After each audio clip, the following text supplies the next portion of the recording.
Vamos a comenzar esta sesión del 10º seminario Rafael Martín del Campo y Sánchez, titulado Avances en Estudios de Conducta Animal y Conservación. Y hoy nos va a hacer favor el maestro en Ciencias, Paulino Ponce Campos, de la Universidad de Guadalajara, profesor e investigador.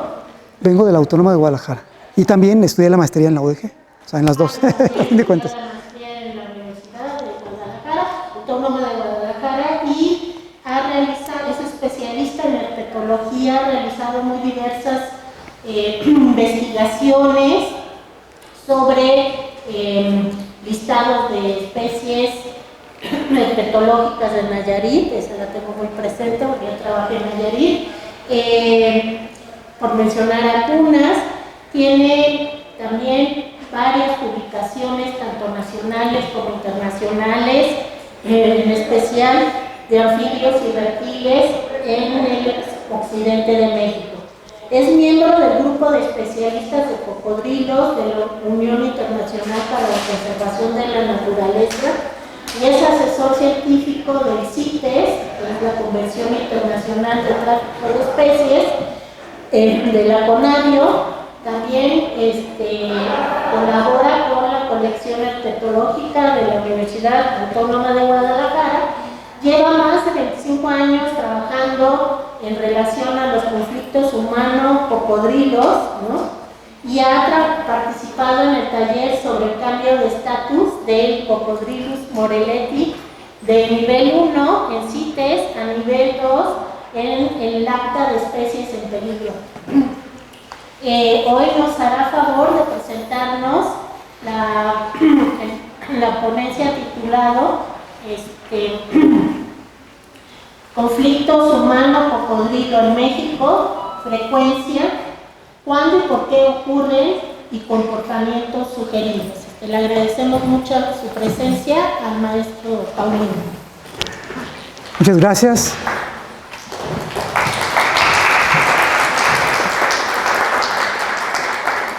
Bueno, quiero agradecer primero que nada la invitación del doctor Alejandro Villegas, a los organizadores, a la maestra Juana Margarita, a Kathleen Bath, quien me presentó, y a todos ustedes por estar aquí. Espero que esta información sea de utilidad, porque en sí la idea de esto es conservación. Entonces, bueno, ¿no se escucha? ¿Ya se escucha mejor?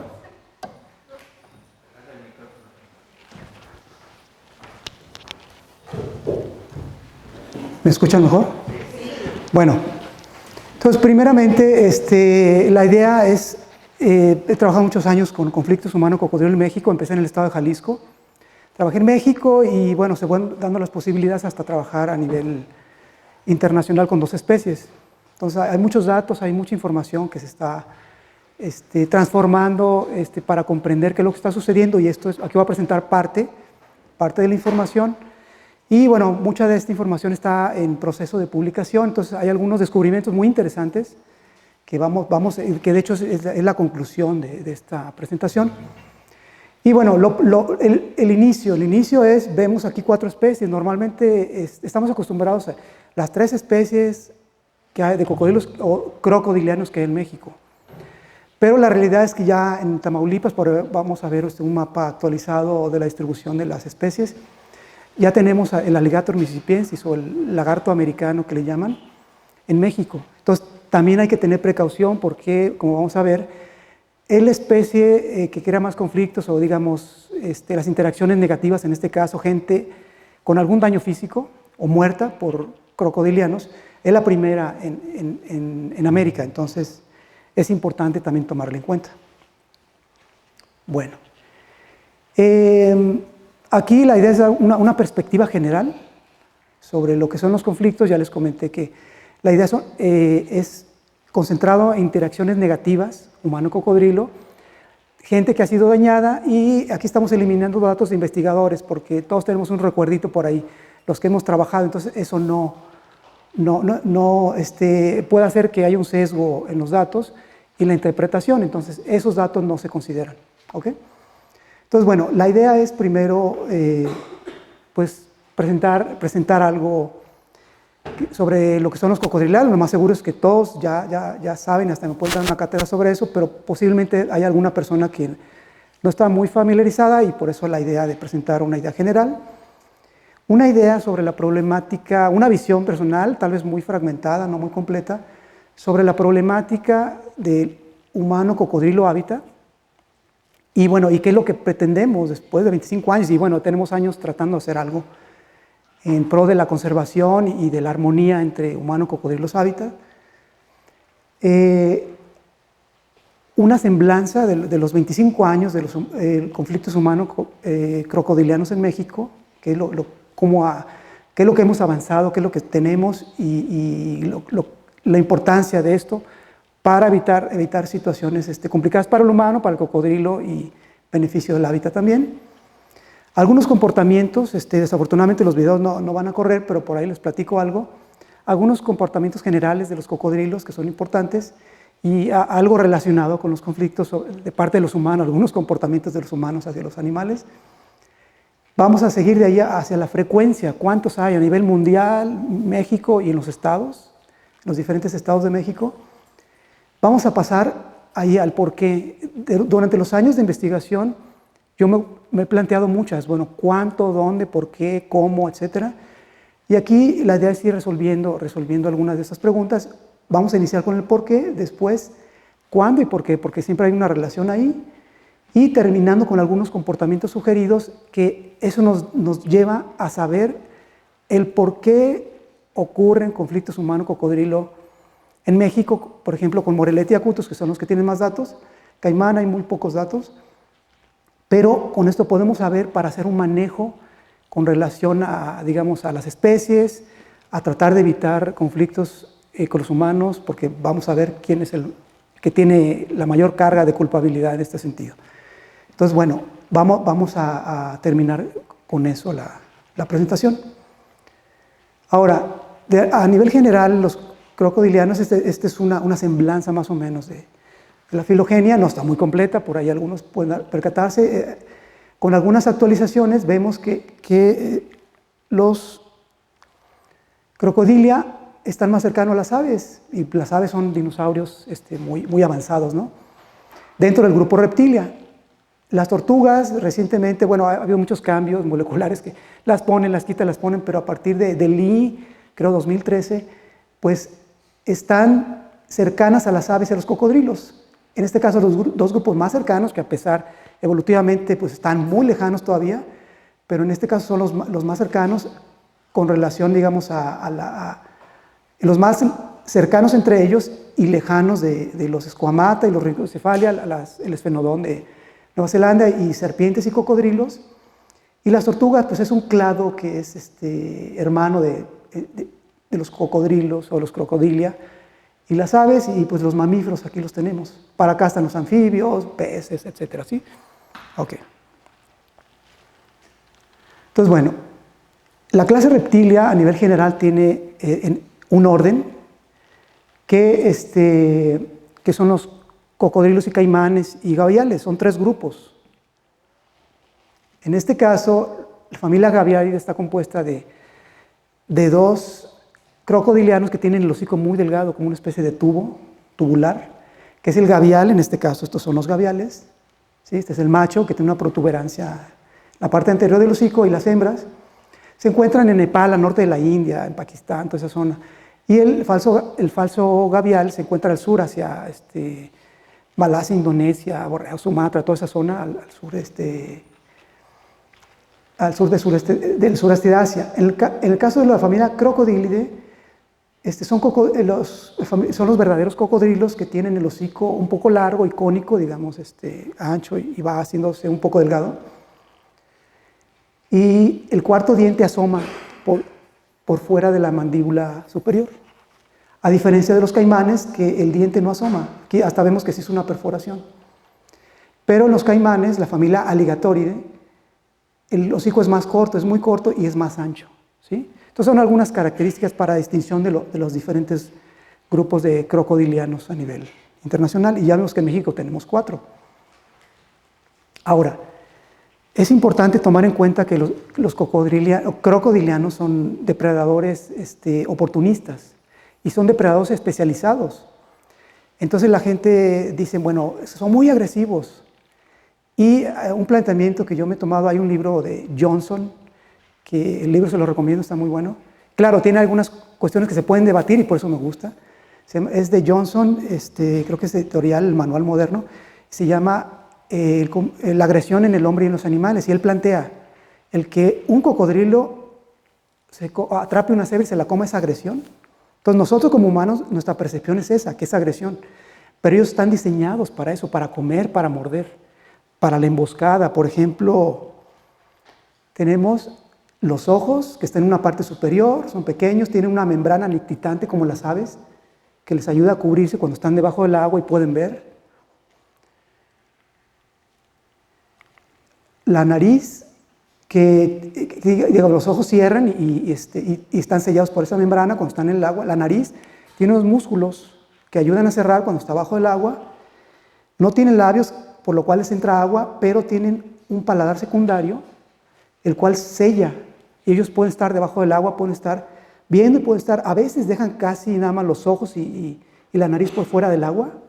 Y pueden estar en emboscadas, pueden estar 1 hora, 2 horas esperando una presa, sin ningún problema. Cuando nosotros vamos a su hábitat, es muy común que ellos nos estén observando y nosotros no vemos nada.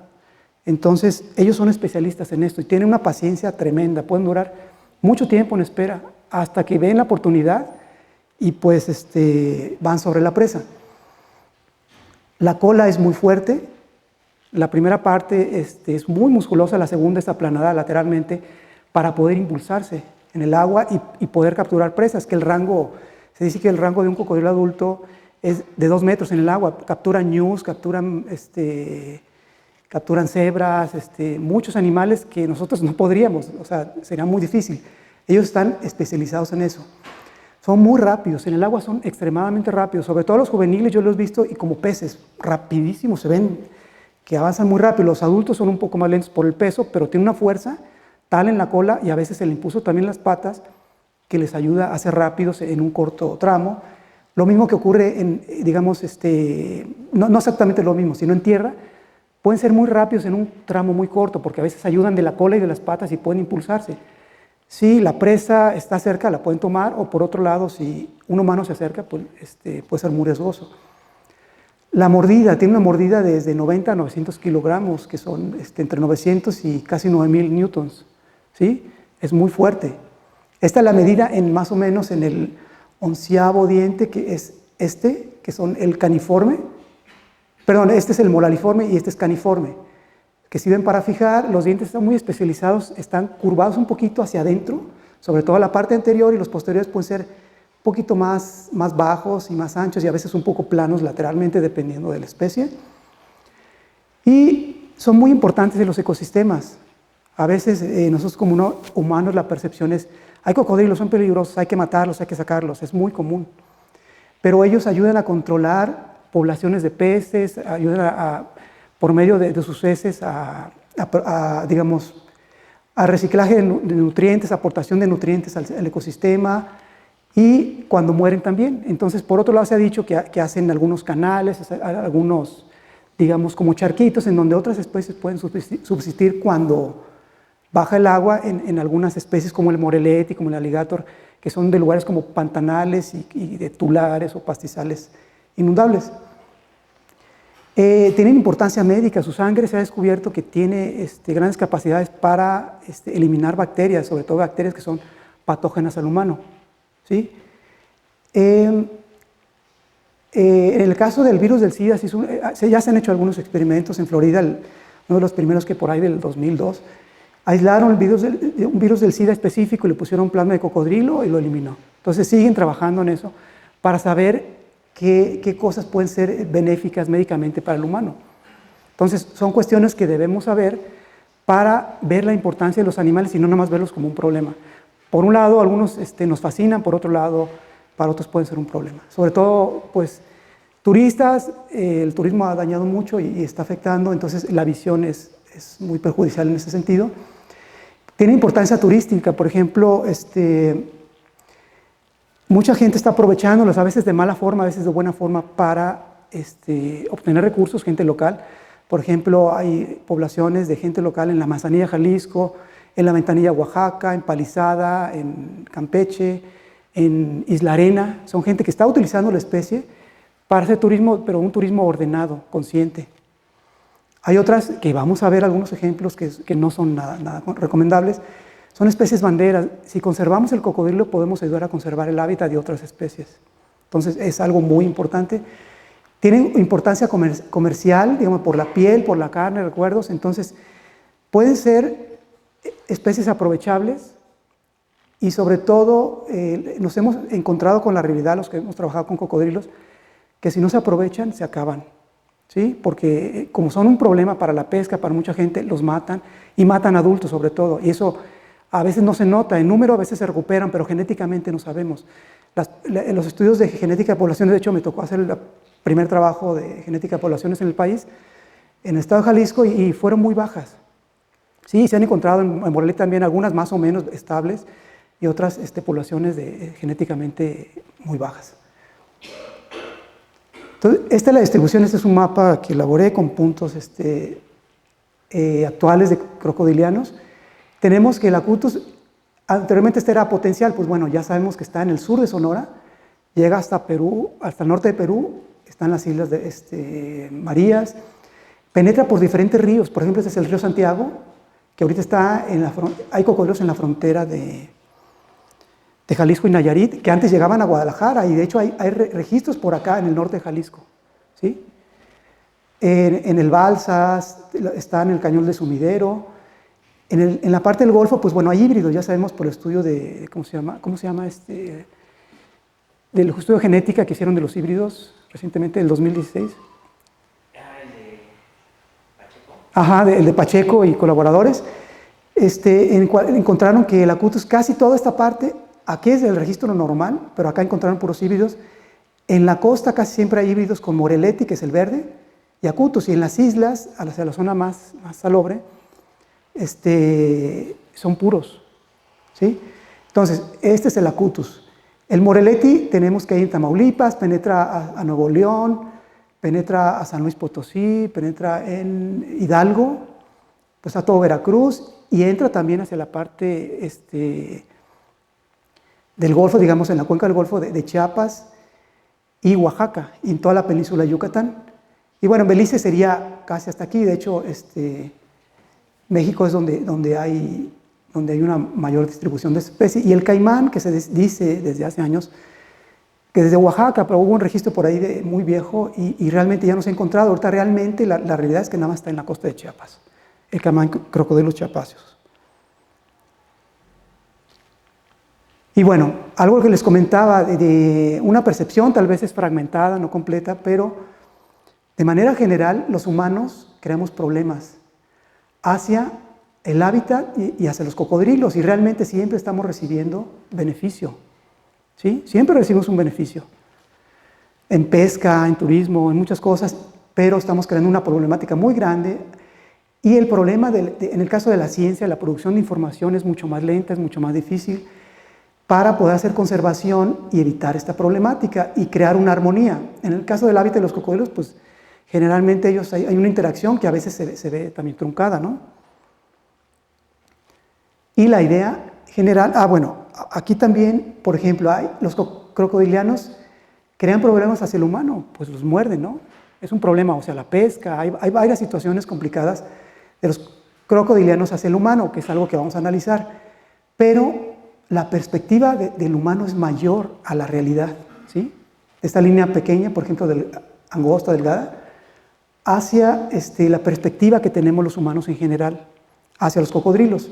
Entonces, bueno, aquí la situación es, con base en la producción de información, es que la ciencia produzca conservación para evitar los problemas, hacerlos menores, que haya una retribución de los humanos hacia el hábitat, hacia los cocodrilos, no nada más recibir, que esos problemas sean menores y que estos problemas también se disminuyan, porque es difícil eliminarlos, y que la percepción sea menor. ¿Sí? Si la percepción es menor, vamos a eliminar muchos problemas directos de los humanos hacia los cocodrilos. Entonces, esa es una idea de esta problemática humano-cocodrilo hábitat, que en este caso yo le llamo el triángulo amoroso, ¿no? Es un triángulo amoroso que debemos de tratar ¿cómo se llama?, de crear. Bueno, en México, como les comentaba, tenemos 25 años trabajando desde 1993 y ahí empecé porque me hablaron, sabía que yo empezaba a trabajar con cocodrilos en aquellos días. De hecho me tocó por ahí con Fausto Méndez y el doctor Casas tomar un curso por ahí en el 91 y estuve asesorando a la Sedesol en aquellos, después Semarnat, ahora Semarnap, ahora Semarnat. Y de ahí empecé a recolectar datos y como yo empecé a trabajar con cocodrilos me planteé la pregunta y digo, bueno, pues sí, tú muy chido con cocodrilos y la gente a lo mejor va a decir, trabaja con cocodrilos, qué interesante, es algo que no cualquiera hace, ¿no?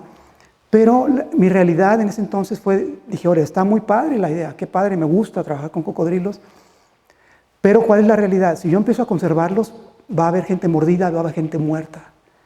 Entonces, desde entonces, como me llamaron, yo como que mi cabeza daba vueltas y dije, bueno, tengo que hacer algo.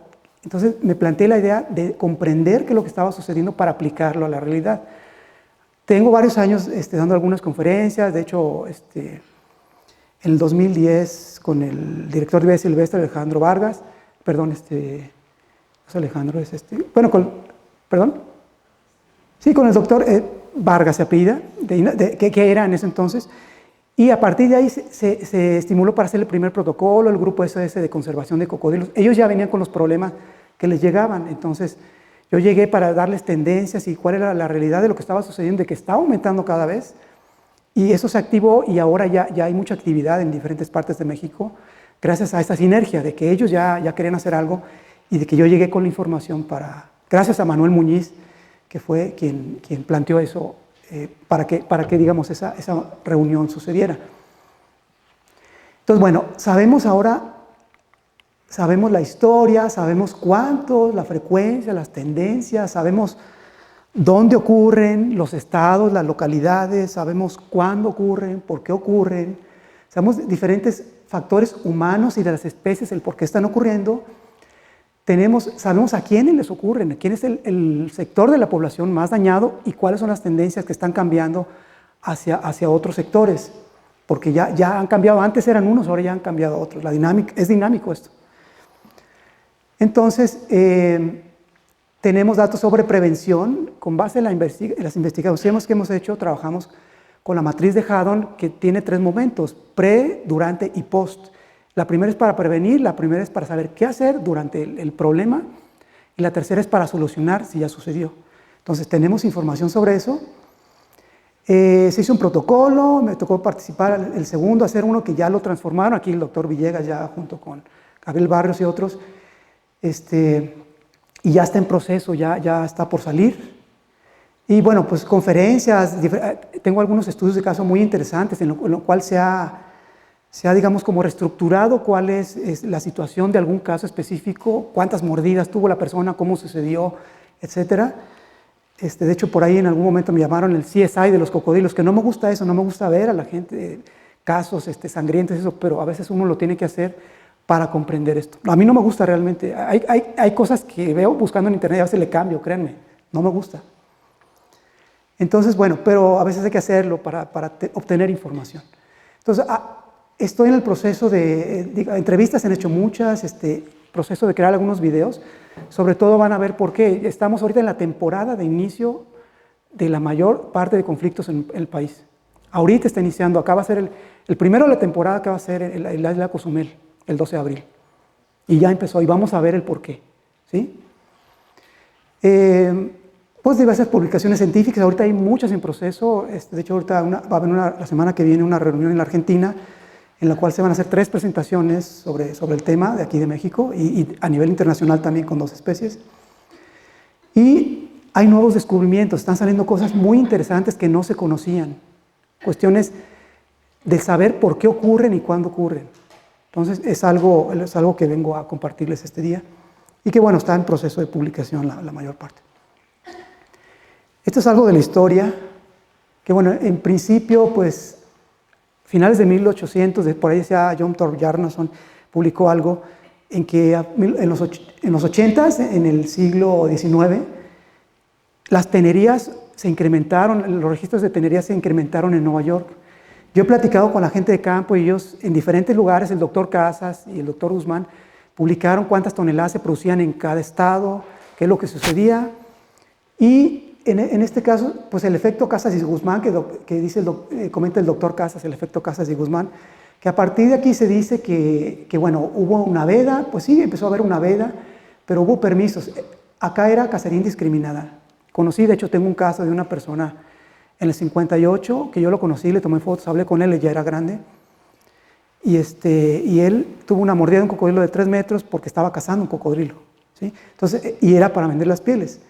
Pero hay un hueco por ahí, un hueco de información desde desde principios de los 60s hasta inicio de los 90s, que tiene que ver con la densodependencia y tiene que ver, densodependencia, digamos, de las poblaciones de cocodrilos, y tiene que ver también con la matanza de cocodrilos, porque aquí esta fue una etapa de recuperación del 60 hasta 90, digamos, de que no había casi, después empezó a haber la recuperación del 90 en estructura de clases y tamaños, hasta empezar a crecer ya en esta etapa del 2000 al 2010 ya había animales más grandes, seguía la recuperación.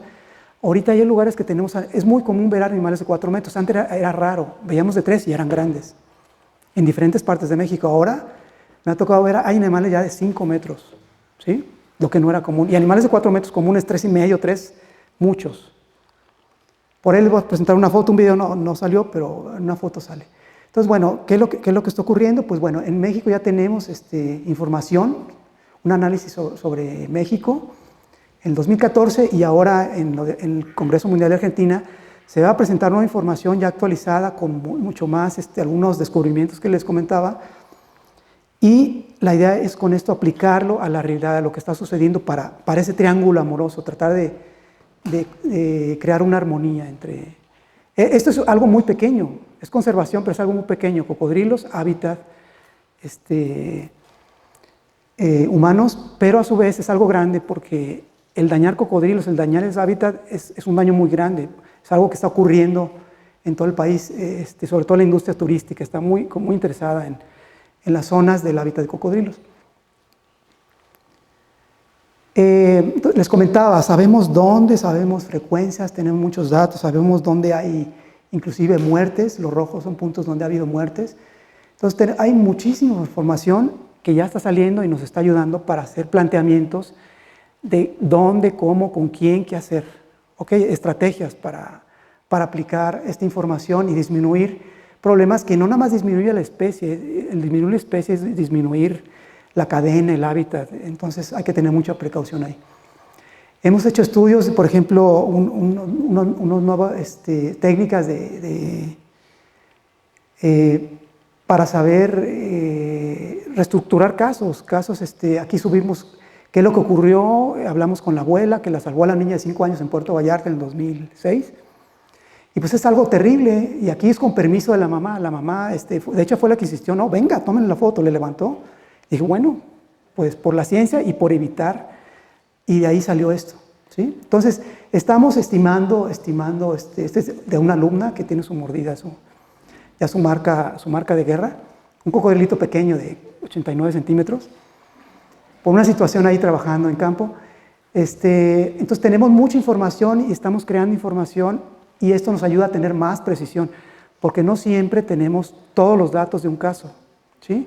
Entonces, a veces, mucha de la información que les presento son inferencias, pero con base en mucha investigación, estudio de cada caso, y a su vez pues tenemos subestimaciones de los datos porque nos falta información.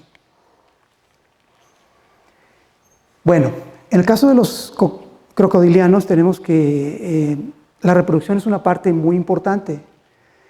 Ellos tienen, y la parte social, tienen comportamientos mucho más complejos que otros cocodrilos. Y aquí es importante que, bueno, los despliegues reproductivos son muy elaborados. En el caso del apareamiento también, por ahí se me pasó mencionarles que el tamaño del cerebro es más desarrollado que los reptiles, Un cocodrilo de 4.5 metros tiene como 8 centímetros cúbicos de cerebro, de volumen. Pero aún así es el más desarrollado dentro de los reptiles. No tanto como las aves, que ellos los tienen más desarrollado, pero eso hace que tengan comportamientos mucho más complejos, hacen nido las hembras, tienen una asistencia de las crías al nacer, a veces el macho en algunos casos, por ejemplo Álvarez del Toro por ahí comenta que el caimán, creo, macho también asiste a las crías, tienen un cuidado maternal, que hay algunas especies que pueden durar 1 año, 2 años en un área con las crías. En las especies mexicanas pues no es tanto, el acuto es entre 2 y 6 semanas, y en Moreletti pues tal vez puede ser un poquito más, porque es como más allegado a las crías que el acutus. Son inteligentes porque se dice que pueden usar herramientas. Se acaba de descubrir por medio... Vladimir Dinets es una persona que crea muchos videos en campo y se dio cuenta que en una temporada, en el alligator, la temporada que garzas hacen sus nidos necesitan muchas varitas. El cocodrilo se ve que agarra una vara, la lleva y llegan garzas, la sueltan, llegan garzas y el cocodrilo las agarra. Entonces está utilizando herramientas. Es algo que no se conocía. Se dice que también, bueno, tienen dominancia, que estos se guían mucho por la dominancia. Entre más grande, es el que reina ahí, ¿no? Y por otro lado, es interesante ver que por medio de la dominancia jamás he visto una hembra tuerta. Por ahí habrá algunas, pero muchos machos tuertos, porque las peleas por reproducción son muy comunes y hay muchos machos o con los ojos medios blancos o tuertos. Es muy, muy común. Esto nos habla mucho de la dominancia. Son polígamos, pero se sabe que las hembras le ponen el cuerno al macho y se ha comprobado múltiple parentesco genéticamente en los nidos. Nacen las crías, se hacen estudios y se dan cuenta que provienen de varios machos. Entonces son polígamos, pero también hay cambios en este caso. Y pues bueno, no es común que ataquen a las personas. Yo me pongo a pensar, ahorita por el Crocodylus acutus de 1958, a la fecha son como 450 casos en 13 países. ¿Cuántas personas han muerto, por ejemplo, en Jalisco este año? ¿Sí? Entonces, a veces nuestra percepción de los animales es como lo peor y no nos damos cuenta que a veces somos peores nosotros, ¿no? Y bueno, son muy sociales, vean esto, es un macho de gavial, vean las crías, esto es una foto que tomé de Facebook, disculpen por no poner los créditos, y es un macho, vean la cantidad de crías, son muy sociables, son animales aquí de 4 metros hasta casi 5 y ahí encimados, pero en temporada, por ejemplo en febrero, algunos se pusen en marzo, el acutus, es la especie que más he trabajado. En febrero los machos llegan y por la nariz y le corren, vi correr ahora que estuve en febrero, un macho de 4 metros y medio más o menos, pero como un niño, digamos, por humanizarlo. El mangle era cerradísimo, dije, no va a pasar. Se metió entre el mangle, había una barra de piedra como este tamaño, dije, no, se subió por el miedo que le dio por el otro animal, ¿no? Entonces son muy dominantes, muy, muy dominantes en la temporada, son más sociables. En otras temporadas, y esto es en San Blas, les iba a mostrar un video, pero vean, y de hecho la dominancia se nota. Por acá había un macho grandísimo y una hembra media flacona acá, posiblemente después de la puesta. Y hay algunos animales un poco más pequeños por acá que realmente pues, a veces no les permiten estar con los dominantes. Pueden estar en el mar, en el caso del acutus, es la segunda especie. Es la segunda especie con tolerancia a la salinidad. La primera es el Crocodylus poroso, el norte de Australia hasta el sureste de Asia. Y pues bueno, es muy común que las personas digan, ¡ay, cocodrilos en el mar! Y quieren ir a capturarlos. Yo digo, es normal, nada más hay que tener precaución. Ellos siempre están ahí, siempre han estado ahí.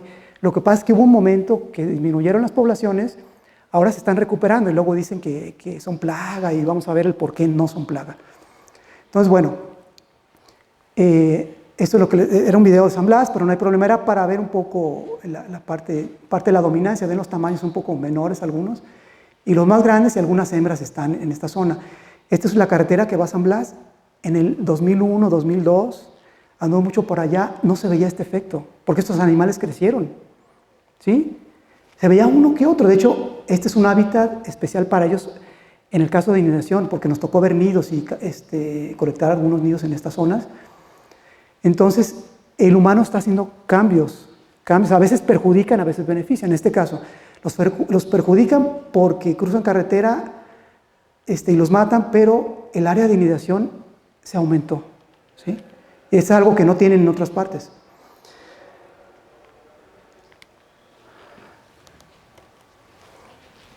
Por otro lado, lo que les comentaba de la dominancia, por ejemplo, cuando estuvimos capturando para sacar sangre de hormonas, es un animal muy grande y era una escena muy común.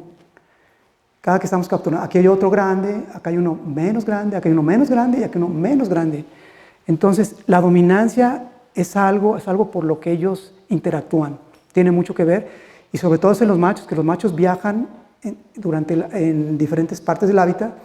Las hembras, su ámbito hogareño es más reducido, es mucho más reducido, y pueden estar en el territorio de los machos, pueden pasar entre territorio de machos, pero cuando pasa otro, tienen un comportamiento, sobre todo el acutus, o por ejemplo el cocodrilo del Nilo, que las hembras, cuando están cerca del macho, el macho se acerca rápido, levantan el hocico, y se van así.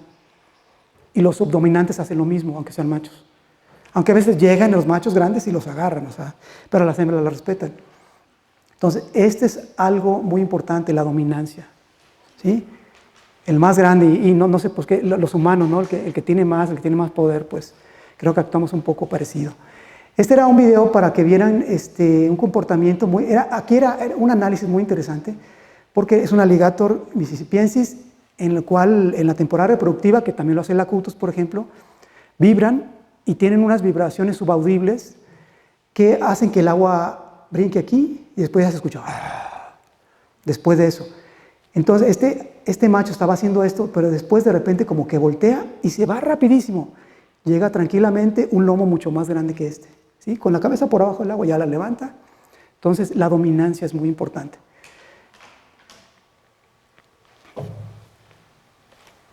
Por otro lado aquí un comportamiento de alimentación. Este es el cocodrilo del Nilo que viene aquí, dicen que era la hembra, yo no sé si era la hembra, pero sí llega otra ¿cómo se llama? Thompson, la gacela Thompson, llega brincando y como que llamando la atención, como no sé si saben que en los patos, que llegan a veces, los cazadores se acercan y la hembra llega y se mueve. Me ha tocado hacer estudios de patos, se acerca uno y si hay crías, empiezan a ver y parece que están heridas. Eso llama la atención del predador para distraer y no capturen las crías. Entonces, posiblemente puede ser, yo no sé realmente, empezó a brincar por aquí, se vino un cocodrilo rapidísimo, o sea, el estímulo de alimentación fue tremendo, llega y la agarra, porque pues es pequeño, el animal fácil tenía 5 metros, entonces es importante tomar en cuenta ese tipo de comportamientos en los crocodilianos, el de alimentación, el de dominancia, etc. Aquí, comportamientos de humanos. Pues ya sabemos cómo está la situación, sabemos cómo somos. Esto lo están haciendo los turistas en varios lugares del país, y no nada más en México, en Costa Rica, en otros lugares, en el cual esta persona confió en una persona local que le dio un dinero para que, no, vente, le dan de comer a los cocodrilos. Esta persona sobre un cocodrilo tocándolo sin saber el riesgo que puede correr, de perder un brazo, una pierna o morir, ¿sí? Y todo por unos pesos. Pueden utilizar el cocodrilo de otra forma y sacar hasta más dinero, ¿sí? Pero bueno, una persona mordida, no me acuerdo si eran unos turistas, creo que en Belice, algo así, que lo está mordiendo un morelete aquí está la mano adentro y se está girando, y eso la encontré en internet también. En Jalisco, matando cocodrilos, es con motosierra, claro, yo creo que les han de haber apaleado o, no sé, balazos X, y nada más matarlos, o sea, le cortaron la cola y medio la cabeza, y ni siquiera bien, y ahí los dejan. Y eso perjudica a las poblaciones genéticamente, el matar a los adultos, porque no sabemos si las poblaciones, la estructura, las clases de talla más pequeñas si van a subsistir después. Entonces, el dañar a los adultos es terrible, pero por otro lado, personas con el interés pues, de defender esto y de proteger las especies. Otro es esto, ¿no? Se lo comió al cocodrilo, el amarillismo. Necesitamos, para evitar esa percepción que tenemos negativa de los animales, como que está bien que lo publiquen. De hecho, para nosotros, quienes trabajamos en esto, es importante ver, lo atacó, algunas palabras esas, porque uno hace las búsquedas, ¿sí? Y uno investiga más y a veces se contacta uno con la persona del lugar o de otro país para saber qué fue lo que ocurrió. Pero esto como que no es muy bueno. Hay muchísimos, y hay de diferentes tipos de casos bien expresados, otros que no son tan buenos, o mucha información que a veces hay que saber interpretar. Por ejemplo, el Toclis, yo lo conocí a esta persona en el 97 y platiqué con él, que era amigo de los cocodrilos en Barra de Navidad, Jalisco, cerca de Melaque. A los 72 años murió por un cocodrilo, ¿sí? Él era amigo. Y era una persona local y que él los alimentaba y los tocaba. Y yo platiqué con él, le tomé una foto y hice una entrevista, tomé información. Y me dio mucha tristeza ver después, de hecho hasta mal, era el Tocles, no Toclis, ¿sí? Entonces hay mucha información tergiversada en los medios que hay que tener mucha precaución, hay que saber leer y hay que investigar porque a veces esa información no es correcta. Desde nombres, edades, por ejemplo en Oaxaca, el primer muerto fue un niño en Oaxaca, en Playa Blanca, Oaxaca, en Pinotepa, que el 2 de enero murió. Una etapa, pues, una temporada que a veces al parecer no ocurren tantos, pero ocurren muertes. Un niño y decían, unos periódicos decían, 4 años, 12 años, imagínense el rango de edad, ¿sí? Es algo terrible eso, entonces nosotros tenemos que estar investigando y viendo para tener la mayor precisión. Los nombres también cambian muchísimo. Y a veces también los relatos, ¿sí? A veces los quieren hacer demasiado amarillistas. Este es un problema muy grande. Este es un estero en Jalisco, la gente poniendo trasmayos. Y los cocodrilos, claro, van a comer pez, rompen los trasmayos y la gente mata a los cocodrilos. Otro problema son las atarrayas que llegan desde la orilla o a veces dentro del agua. En Vallarta murió hace como 2 años un señor ya de 70 y tantos años, porque estaba adentro y de hecho le decían, oiga, ¿y por qué? Sálgase. No, no pasa nada. Murió el señor, ¿sí? En Puerto Vallarta. Entonces, hay que tener mucha precaución. Este es un caso que lástima, les recomiendo que lo busquen en internet. Manuel Carrera es un cocodrilero, de hecho. Es en Bocapaila, en la sierra en la reserva de Siancán, en Quintana Roo. Y a mí en lo personal me dice mucho.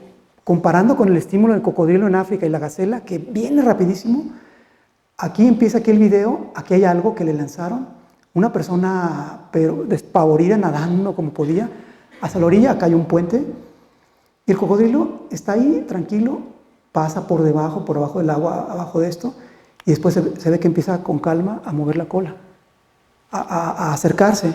Después le aventan un bidón como de esos de 20 litros de gasolina, el cocodrilo se va. Eso hace que la persona alcance a llegar, o sea, fue un conato de conflicto ahí, ¿sí? Y esto a mí me dice mucho porque hay varias cosas implicadas aquí de comportamiento humano y de cocodrilo.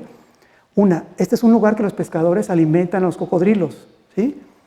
Entonces los cocodrilos pues los están condicionando a acercarse al humano y a que coman. Entonces el cocodrilo está bien alimentado. Por un lado, pues no hay mucha presión, le tiran esto, yo me imagino que eso es lo que hace que se pare porque está parado, después baja, se va por abajo y se va tranquilamente hasta que le lanzan esto. Entonces el cocodrilo está bien alimentado y no hay tanto problema, pero hay muchos lugares que están alimentando cocodrilos. ¿Qué es lo que pasa, lo que puede pasar si dejan de alimentarlos? Esa es mi pregunta. ¿Qué es lo que puede pasar? Ellos están acostumbrados al humano, tienen hambre y para mí se pueden disparar mucho más los conflictos humano-cocodrilo si los dejan de alimentar. No hay que alimentarlos, hay que ver la forma. Una forma de evitar esa situación es a espantarlos, cambiarse un poco ese hábito, ese acondicionamiento hacia el humano. A espantarlos un poco y cada que lleguen y espantarlos hasta que se acostumbren a tener un poco de miedo y que es algo más natural de los cocodrilos hacia el hombre, tener una distancia. Es como un poco de descondicionamiento en este caso. Por otro lado, bueno, vamos a ver un poco de la frecuencia mundial, nacional y estatal, de datos que tenemos sobre el tema. Y tenemos que, tomé algunos datos de el Crockbite, que es una base de datos que se está compilando desde hace algunos años a nivel mundial, y sí ha servido mucho, muchos investigadores a nivel mundial la están tomando. Aquí, en el caso de México, tomé el 5% de datos, lo tomé de aquí, y tenemos que la especie más conflictiva a nivel mundial es el cocodrilo de agua salada o crocodilo poroso del norte de Australia hacia el sudeste de Asia. Vean los tamaños, tiene mucho que ver. El porcentaje de muertes aproximados con una tabla de la Crockbite, algunos datos que que no son aproximados, pero bueno. Después sigue el Niloticus, vean el porcentaje de muertes, vean los tamaños. El Alligator mississippiensis es la tercera especie a nivel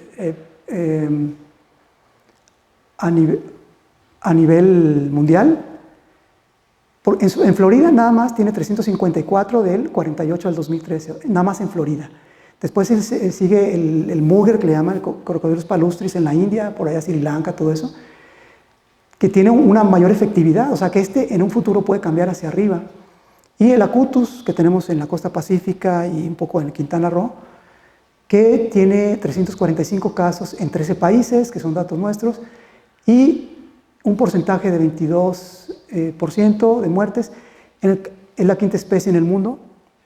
Por otro lado, el Morelletti, ya en América, tenemos que en América el primero es Alligator, el segundo es Acutus y el tercero es Morelletti, y posiblemente, y creo que casi seguro, que el Melanosuchus niger, allá en el Amazonas, en Sudamérica, va a ser la cuarta especie a nivel América. Y pues bueno, si se fijan, en algunas ocasiones tiene mucho que ver hasta dónde pueden crecer, el tamaño. En el caso de las tres especies mexicanas, tenemos que el Acutus tiene 212 casos, en toda la distribución en 13 países ya vemos 345, el Morelletti 87 en México, 115 en Guatemala, Belice y México. El caimán tenemos pocos datos, pero sabemos que hay algunos más que vamos a recuperar. Y pues bueno, la crookback tienen esta cantidad, ¿sí? Para toda la distribución, para México, perdón. Ahora, ¿qué es lo que está ocurriendo? ¿Cuáles son los estados más problemáticos? En números muy gruesos tenemos que Jalisco y Quintana Roo son los que tienen más casos. De hecho, es como una competencia. Jalisco, Quintana Roo, ahorita es Quintana Roo, ¿sí? Ahorita en estos días es Quintana Roo. Pero en el momento de esta gráfica, que son datos hasta septiembre del año pasado, es Jalisco. Después Oaxaca, Tamaulipas, Michoacán, Guerrero, que son de Guerrero para allá son los estados más problemáticos. Y ahorita vamos a ver por qué. Esta es una forma de análisis de la información. Aquí lo importante es ver, digamos, las barras azules, que es la que nos hablan en general del país, y las otras barras pueden ser por especie. Por estado tenemos que Jalisco es el que tiene más muertes, en el caso de muertes.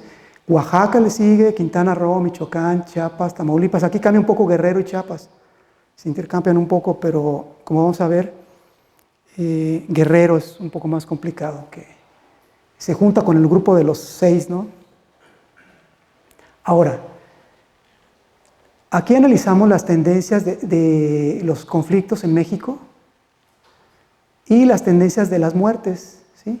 Aquí los conflictos los dividimos entre 5 para poder bajar la línea y ver qué es lo que pasaba, pero el análisis se hizo, digamos, con los datos normales, convirtiéndolos, transformándolos para no tener problemas estadísticos, y nos dimos cuenta que sí hay una correlación entre los conflictos. Las líneas de tendencia nos dicen que hay una correlación, los conflictos y las muertes. Esto quiere decir que entre más conflictos hay, va a haber más muertes.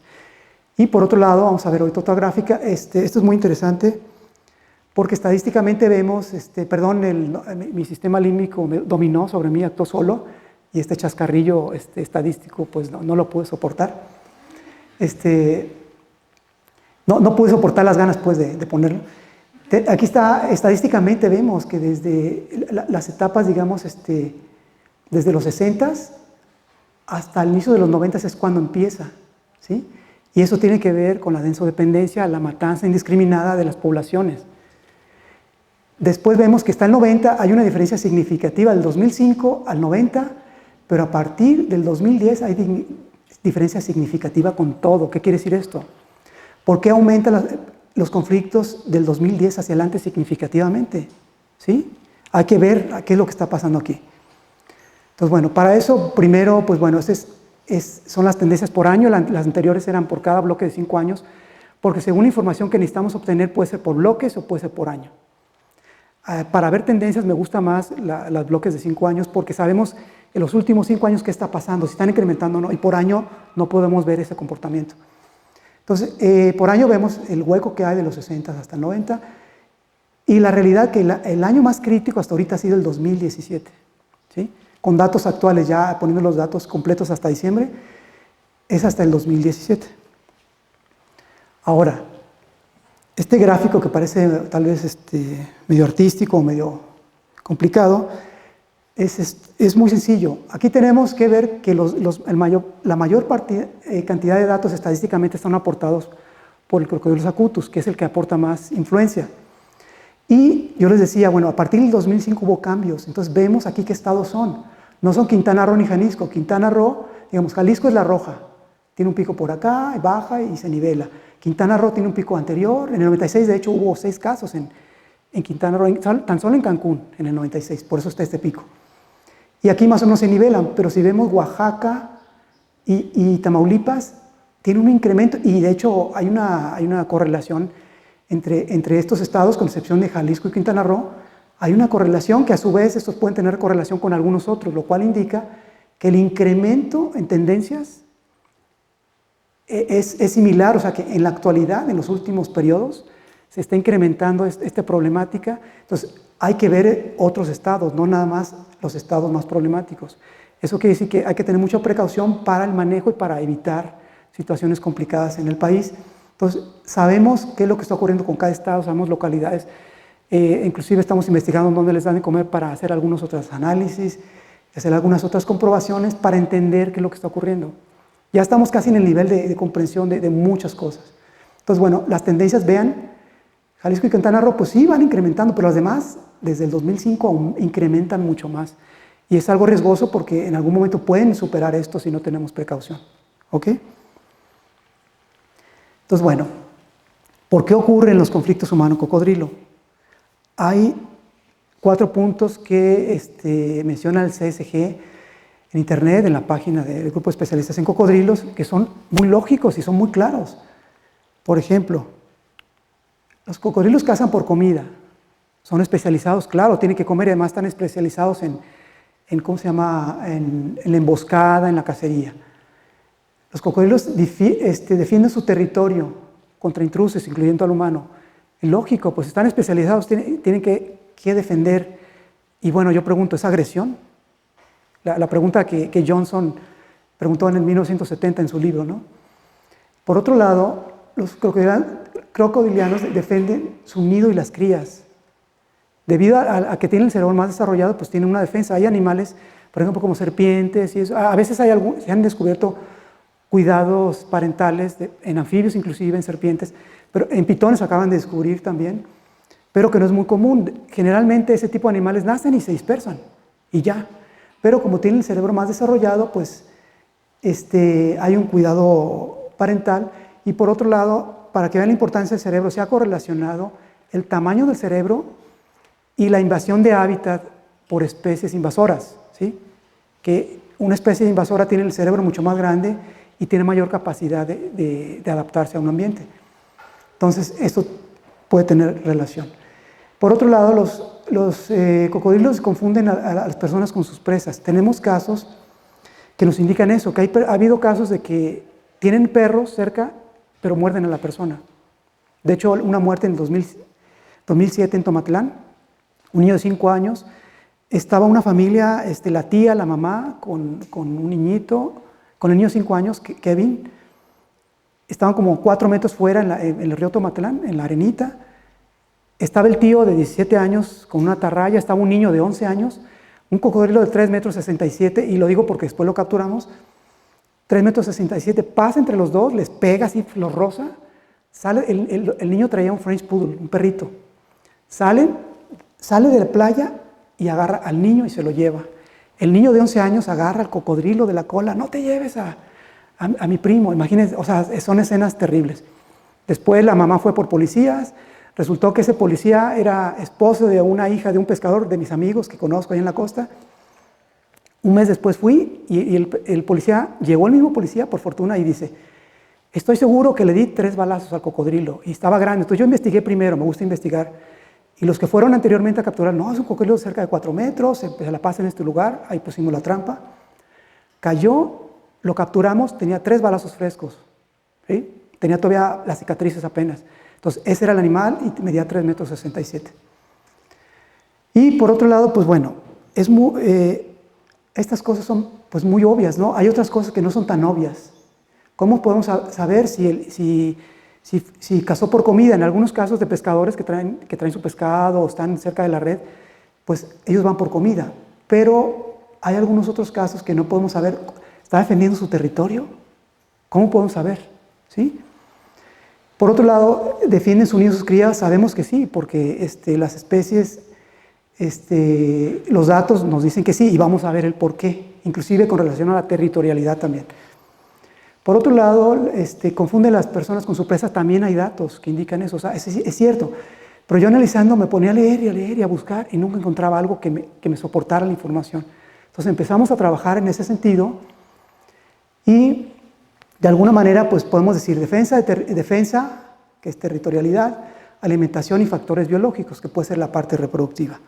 Pero hay diferentes factores que según nuestros datos decían, bueno, uno es la recuperación de las poblaciones, otro es el incremento en talla, la dominancia, yo le llamo efecto bite size.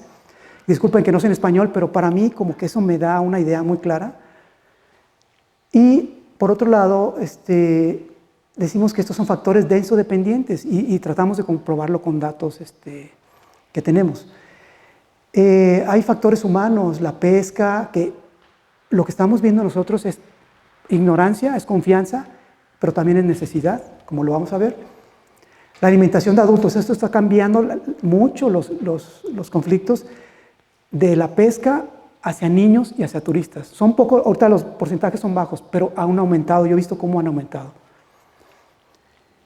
El incremento de las actividades humanas, ya pesca, turismo, o por otro lado, la fragmentación, destrucción del hábitat por medio de la industria turística es terrible.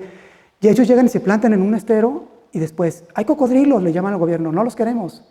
Entonces dices, bueno, te estás plantando, estás dañando y después no los quieres. Hay desconocimiento de la biología y la ecología y esto sería más bien como una hipótesis, ¿no?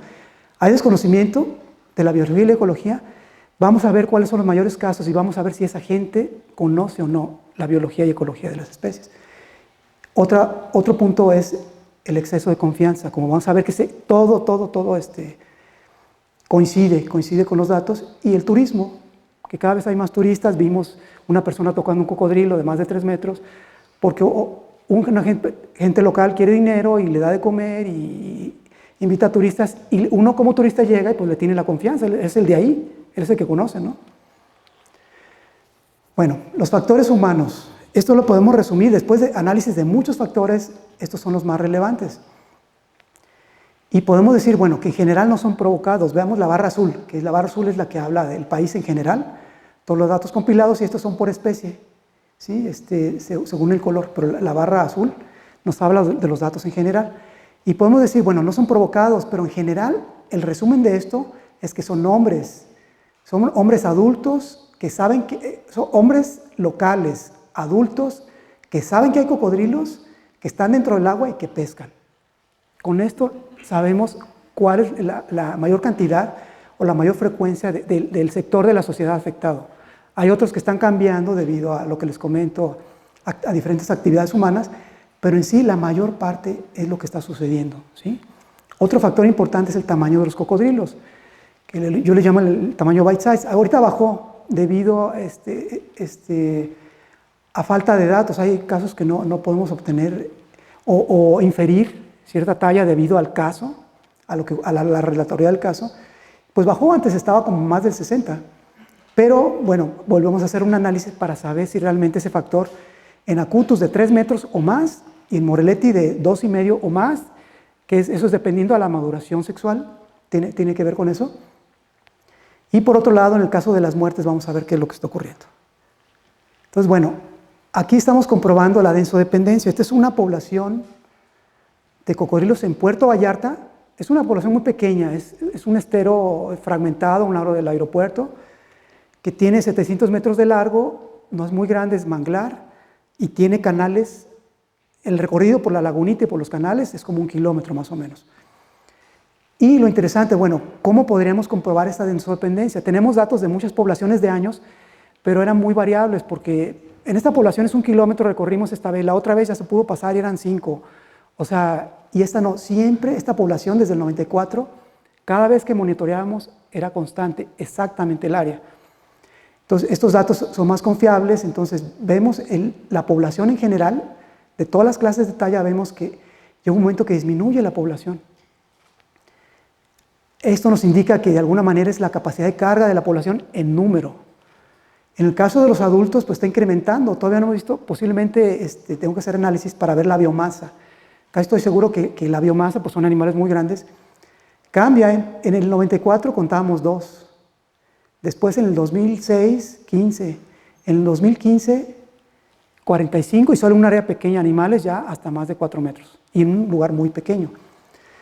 Tenemos que, la acumulación de datos y vemos cómo la cantidad de adultos coincide y hemos hecho análisis y bueno, de alguna manera vemos que sí hay una densodependencia. Aquí la población total bajó, porque pues, si lo cerramos en otros números puede ligeramente aumentar. Pero, ¿qué pasa en años previos? Esos son datos muy interesantes.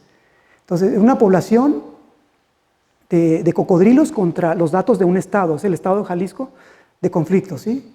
Estos son los conflictos acumulados, de la población, todas las clases, estos son los adultos, cómo van aumentando.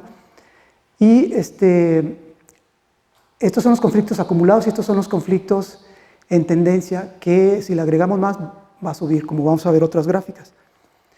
En este caso es la misma población, pero son datos más antiguos y tenemos que los avistamientos los bajamos, los dividimos entre 10 para bajar y poder ver, tenemos la capacidad de carga aquí en número y tenemos que hay conflictos que van incrementando y también los adultos. O sea que también podemos ver que es un factor denso dependiente, pero tiene que ver con la talla de los animales. Entre más adultos hay, una población madura, que hay más adultos, por la dominancia ellos llega un momento que empiezan a controlar las clases de talla menores y por eso bajan en número, pero en adultos sigue aumentando. Esta es una población anterior y bueno, pues el efecto bite size y es muy común encontrar, es que hay una sobrepoblación de cocodrilos, hay que hacer algo, ¿sí? En periódicos es muy común. Está infestado, no está infestado, no es una sobrepoblación, aquí lo podemos ver en la capacidad de carga y todavía en la biomasa todavía no llega, pero ya la biomasa está cerca de empezar a decaer, a tener ya un nivel estable, a lo mejor se puede mantener un tiempo por ahí. Entonces, esa es parte de la percepción de la gente en general en el país. Ahora, ¿cuándo ocurren? Tenemos que, nuevamente, el efecto de acutus es mucho mayor. En el caso de los días de la semana, pues, era de esperarse que más hacia fin de semana se carguen, como el domingo aquí en acutus. Pero en Moreletti, pues, ni modo que digan, pues, es martes, hay que ir a trabajar, y miércoles, no, ya trabajamos ayer, ¿no? Ya menos. Entonces son datos, pues, muy extraños, que pueden tener algún efecto humano ahí, seguro que sí. Y por otro lado, los Moreletti, pues, ni diurnos ni nocturnos. Los casos que hay, pues, son 50-50, en especies no determinadas, que no sabemos si es acutus o Moreletti, pues, bueno, se acercan más hacia el acutus, y podemos decir posiblemente sean acutus, ¿no? El acutus es más diurno en este caso, entonces la mayor parte de los casos debido al peso de acutus pues ocurren durante el día. Ahora, en el caso de las muertes y de los conflictos, ya por mes, en otro tipo de análisis, podemos ver que hay dos periodos en el caso de los conflictos por mes. Tenemos, yo les comentaba que en abril inician las 3 especies de la línea roja, es la que hay que ver ahorita. Inician en abril, tienen un pico en junio y terminan en septiembre la mayoría. Yo le llamo fuera de temporada de aquí para acá. En el caso de las muertes, entonces hay que tener esto en cuenta, que hay 6 meses intensos, 6 meses menos intensos. En el caso de las muertes es diferente, tenemos que en abril y mayo ocurren en la mayoría y por otro lado, en la línea, las barras azules y por otro lado de julio a octubre ocurren la mayoría también, pero es cuando más ocurren, es el mayor porcentaje que de hecho es más del 60%. Por otro lado, se acercan más a la temporada de lluvias, que esto nos dice que es la temporada de lluvias, y en el caso de los conflictos, pues ya vimos abril a septiembre, octubre a marzo es mucho menor, 6 meses menor. Y bueno, ¿qué pasa? ¿Por qué ocurren en esta temporada de lluvias? La mayoría. ¿O por qué ocurren aquí? También las muertes, por ejemplo. ¿O por qué inician aquí? ¿Porque hay un pico acá? ¿O porque hay otro pico acá? ¿Sí? Entonces, bueno, ahorita vamos a tratar de resolver eso. En el caso, y se hizo un patrón, se construyeron con diferentes datos de anidación y los mayores datos que se tenían de comportamiento o por ejemplo, cuando nacen las crías. Y se hizo una construcción de, por ejemplo, aquí, despliegues reproductivos en todo el año de una especie en México. Este es el apareamiento, este es cuando anidan, esta es la temporada de incubación, esta es la temporada de nacimientos, este es el cuidado de crías y lo mismo para Morelletti, que Morelletti está más desplazado hacia lluvias. Morelletti, de hecho, los nidos los ponen con hojarasca y han encontrado, de hecho, por ahí, te toca a ti, los nidos flotantes, ¿para todo ya? Ok, ahí va, vamos a aventajar. Entonces, hay el caso de Morelletti, pues por mes, los casos, aquí tenemos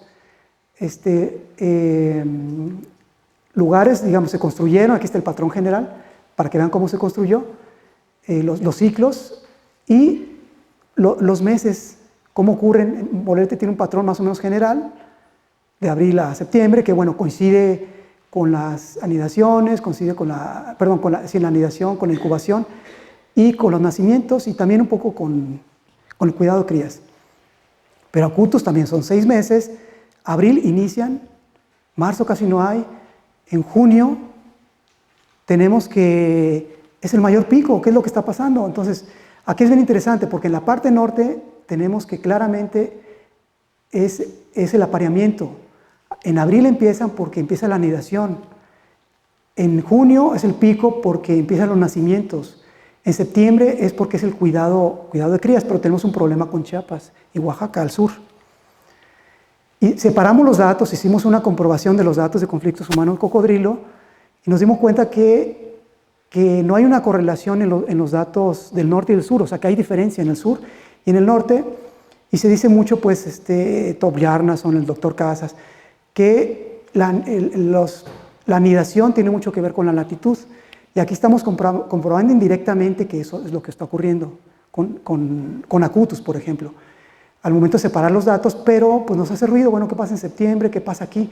Al momento de separar los datos de Chiapas y Oaxaca ya nos dice, bueno, sí, se están acercando, en febrero es un pico porque inician las anidaciones, entonces ya corresponde también a los nacimientos, pero yo le llamo el efecto septiembre, estamos investigando qué es lo que está pasando en septiembre. Son hormonas, en el alegator americano hay un segundo pico de hormonas en los machos, de testosterona es un poco más baja, entonces ¿qué está pasando? Aquí no sabemos todavía, ¿sí? Y bueno, la hipótesis, ¿por qué no atacan? Porque casi no ataca el acutus en temporada reproductiva, y aquí lo tenemos. Tenemos que el estradiol, la corticosterona en hembras, hay un pico en marzo. Sabemos que el estradiol en hembras, en vida silvestre, el pico de estradiol es en marzo, entonces ahí es cuando copulan. Por medio de la temperatura de la cloaca, tenemos que hay una diferencia significativa en marzo. Tenemos la temperatura de la cloaca aquí de machos durante el ciclo, tenemos las hembras, que tenemos pocos datos, el agua y temperatura del aire, que bueno, estaba en la sombra, por eso es más fresco. Podemos inferir diferentes comportamientos aquí, pero lo importante es que durante el apareamiento las hormonas están altas, corticosterona, estradiol, la temperatura tiene una diferencia significativa. ¿Y esto qué nos dice? Es en marzo, todo coincide en marzo, ¿sí? El acutus. Y sobre todo en la región norte. Entonces, bueno, ¿qué es lo que pasa? Aquí, pues bueno, claro, nos damos cuenta que ellos prefieren aparearse digamos, a morder gente. Eso es lo que está ocurriendo. Por otro lado, en Australia, ellos se dieron cuenta de que les pusieron cámara como a 130 cocodrilos grandes de los porosos.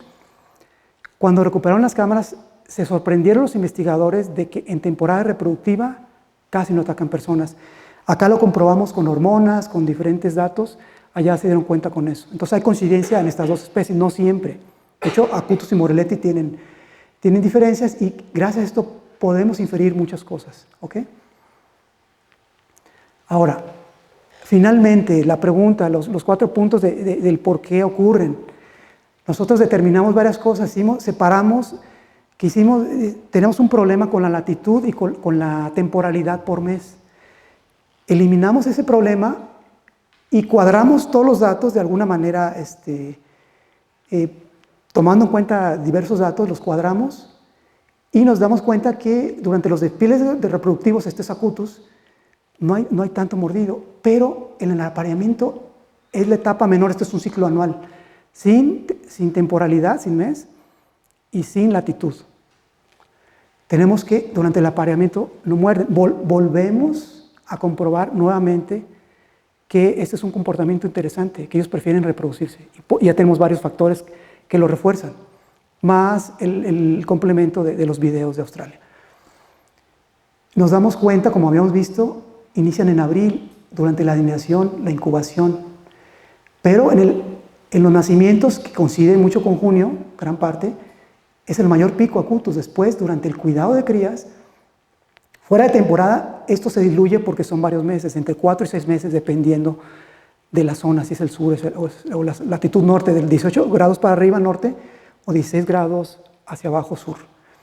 En el caso del Morelletti, tenemos que ellos muerden cuando se aparean, ellos muerden cuando están los nidos y muerden cuando hay incubación, pero cambia cuando nacen y cuando están cuidando las crías es menos. Entonces, bueno, ¿por qué son diferentes? Hicimos estadísticos y nos dice que desde los datos mensuales no hay una correlación, o sea, son diferentes. Y aquí también estos datos nos da que no hay correlación, son diferentes los datos. Por lo tanto, y viendo hacer una comparación con los datos de África, podemos inferir que cada especie de cocodrilo, de manera general, muy general, los conflictos humano-cocodrilo se comporta diferente debido al ciclo, debido a cuestiones filogenéticas, a su hábitat, a los hábitos que tiene cada cocodrilo son diferentes. Y estos son de los descubrimientos que nos ayudan a comprender mejor qué es lo que está pasando y son de las preguntas que yo decía, bueno, yo nunca encuentro información al respecto, aquí está, lo estamos presentando. Ya descubrimos qué es lo que está ocurriendo y por qué, inclusive con cada especie. Y vemos las tendencias, vemos qué está pasando. Y podemos inferir, bueno, hay diferencias de hábitat, Acutus es más de manglares y de arena, de zona de arena, y Morelletti es más de como pantanales, zonas de contular, muy extensas, por ejemplo, en Tabasco, ¿cómo se llama? Pantanos de Centla, lugares, zonas inundables donde hay pasto, el cierrilla que le llaman. En esta temporada ellos ponen los nidos ahí, en la temporada de incubación están patrullando la zona y muerden, pero cuando nacen, los animales, posiblemente lo que sucede, el comportamiento que tengan es que entren hacia esa parte del hábitat y hay menos interacción del humano, porque el humano no se mete tanto ahí. Y por otro lado, durante el cuidado de crías también, ¿sí? Entonces, son muy diferentes el comportamiento de los datos de conflictos y el comportamiento de las especies con relación a la parte reproductiva y a los conflictos humano-cocodrilo. En México, es algo que salió de México, que ya se va a extender, vamos a extender estos estudios a la distribución de cada especie. Y bueno, estos datos en la semana que viene se presentan en Argentina, no me toca ahí, pero un coautor la presenta. Y son datos nuevos que, de hecho, el coautor, Perran Ross, que fue el secretario especialista de cocodrilos en el mundo, que tiene mucha experiencia con cocodrilos en todo el mundo, me dio mucho gusto porque él inclusive sugirió que sugiere en el resumen que desde ahora los conflictos humano-cocodrilo deben de analizarse de esta forma. ¿Sí? Entonces son datos que México está produciendo, ahí la llevamos, tenemos muchos datos ya y ahora es la etapa de empezar a actuar, ¿sí? Y en eso estamos, vamos a empezar un video para avisar que ya empezamos en abril y vamos a empezar a hacer videos que van a pasar por las redes sociales para tratar de concientizar y evitar esa sinergia negativa que hay del humano hacia los cocodrilos para empezar a tratar de crear una armonía. Gracias a la ciencia, a la información y a la conservación y a la educación, pues a que todos estemos como en la misma frecuencia para tratar de evitar esta situación. Y esto puede ser un ejemplo que se puede aplicar ya sea en otras especies, en otros países o en algunos otros temas en el país, ¿sí? Entonces, estamos tratando de ver el cocodrilo como una esfera. Tiene muchos huecos todavía, pero ya empezamos a ver la esfera, ¿sí? En los cocodrilos. Y bueno, entonces estos son comportamientos que no se sabían el por qué, y ahora ya sabemos por qué están ocurriendo. Hay algunas otras cuestiones humanas, vimos que es el 70%, la mayor parte son no provocados, son hombres locales que saben que hay cocodrilos que están en el agua y que pescan. ¿Qué nos dice eso? El humano está provocando por necesidad, tienen que pescar, por no es desconocimiento de la biología, porque ellos saben cuándo ponen huevos, saben en dónde los ponen, de hecho llevan a los biólogos.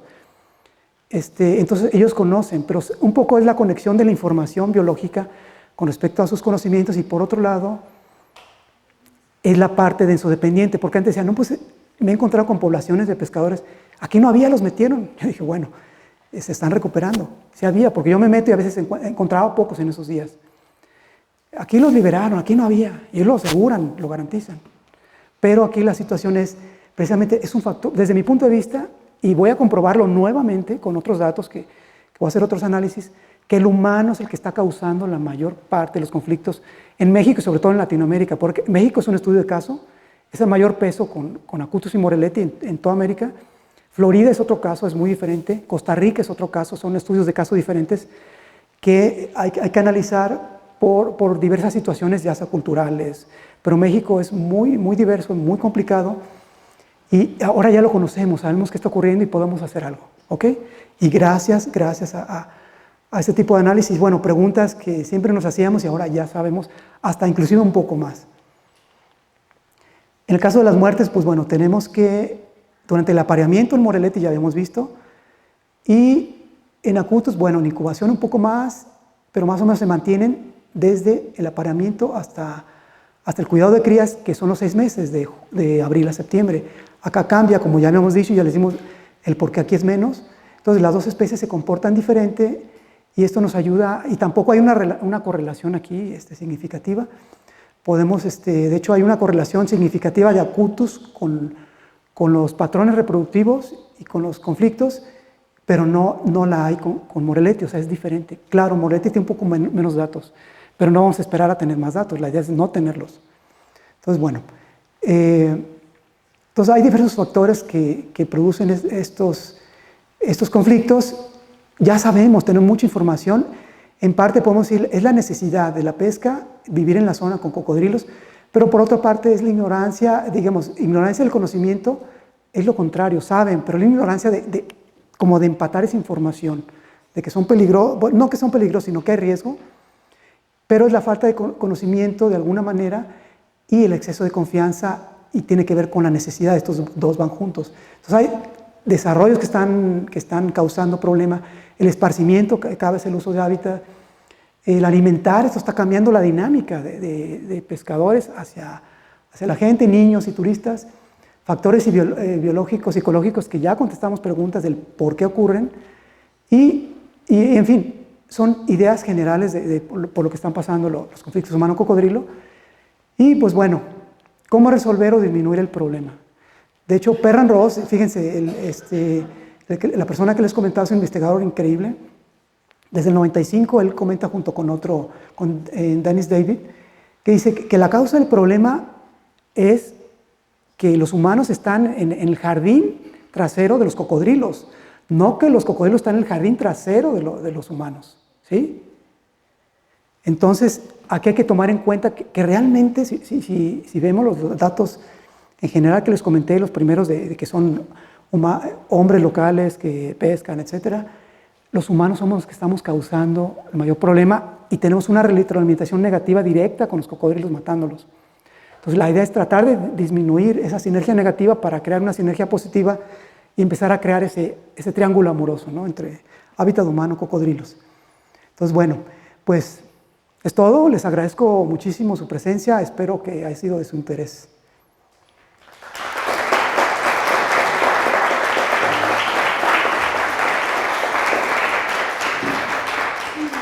Tenemos tiempo de unas cuantas preguntas. ¿Alguien tiene alguna pregunta?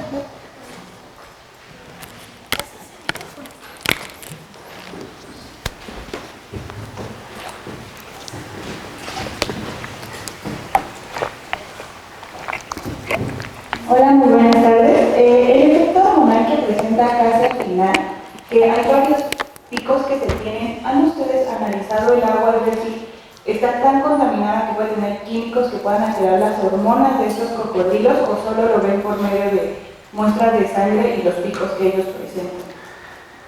No hemos analizado, ¿sí me escuchan? ¿Sí?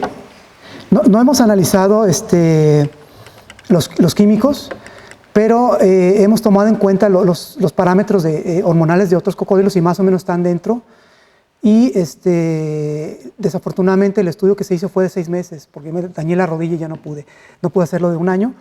Entonces, pues los valores se acercan a otros, pero no con relación al estrés, la corticosterona. De hecho, tenemos que los resultados del estudio, hicimos un estudio en vida silvestre y cautiverio, a la par, para saber qué estaba pasando, y encontramos algunas diferencias. Por ejemplo, que el estrés puede explicarlas, porque los valores, los mayores valores de corticosterona, los mayores niveles, a nivel mundial, los tienen los cocodrilos ensamblados hasta ahorita. Es el análisis. De hecho, mi director de tesis, el mejor endocrinólogo del mundo, Val Lance, que es un inglés que está en San Diego, cuando vio los valores dice, they are unhappy. O sea, ellos no son felices. Que están encerrados, están en malas condiciones. Y esto nos dice que necesitamos renovar y conocer un poco más de la biología para poder manejarlos.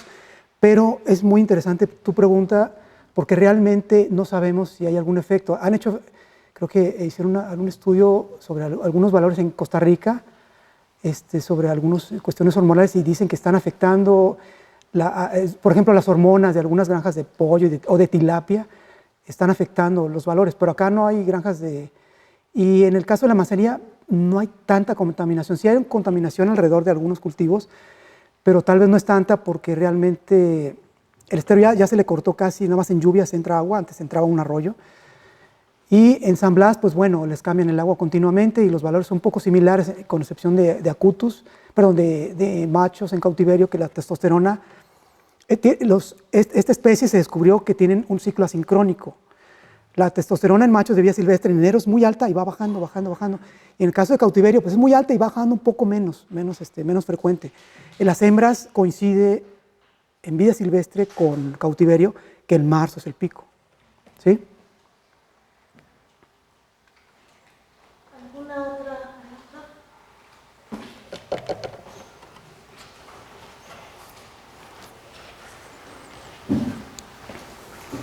Buenas tardes, igual, Buenas tardes. Quisiera igual preguntarle sobre cuál es el protocolo, los protocolos que siguen cuando tienen este tipo de ataques. O sea, porque uno es diferente, obviamente, lo que comenta de la justicia que se hace en las localidades hacia los cocodrilos, pero cuáles como las normativas que ustedes tienen para actuar cuando tiene este tipo de conflictos.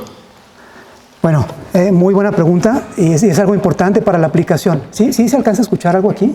¿Sí? Creo que ya más así, ¿no? Bueno, primero se hizo un protocolo muy institucional que él manejaba un poco más la cuestión institucional hacia abajo para ver que se hicieran grupos. Ahora, yo hice un segundo protocolo que era más aplicado con esta información hacia el campo.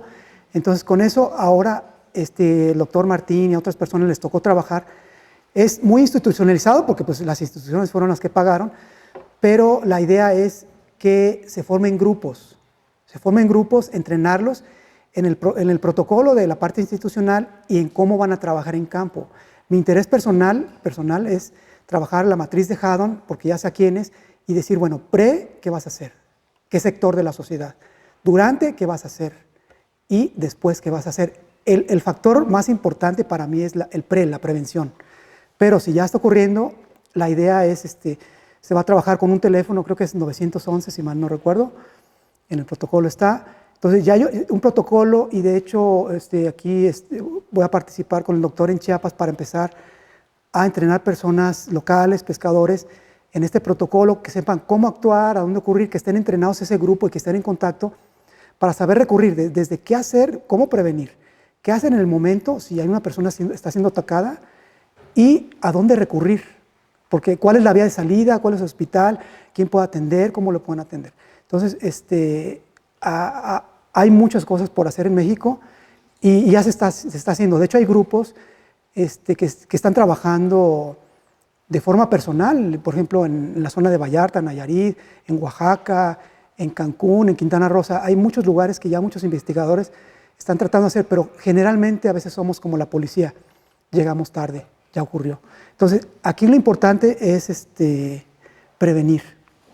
Y con estos datos ya hay muchas cuestiones que nos ayudan a saber qué hacer para prevenir, porque sabemos ya desde los comportamientos de los animales, comportamiento de la gente y diversos factores que tenemos que ir tratando de transformar para evitar esas situaciones. Desgraciadamente ya no tenemos tiempo para más preguntas. Le agradecemos al Laboratorio de Vertebrados Terrestres del Departamento de Biología Comparada. Agradecemos mucho la participación del maestro Ponce porque pone en evidencia la importancia de contar con datos con bases científicas para poder manejar y conservar, en este caso, a los cocodrilos de México. Muchísimas gracias por su participación. Gracias.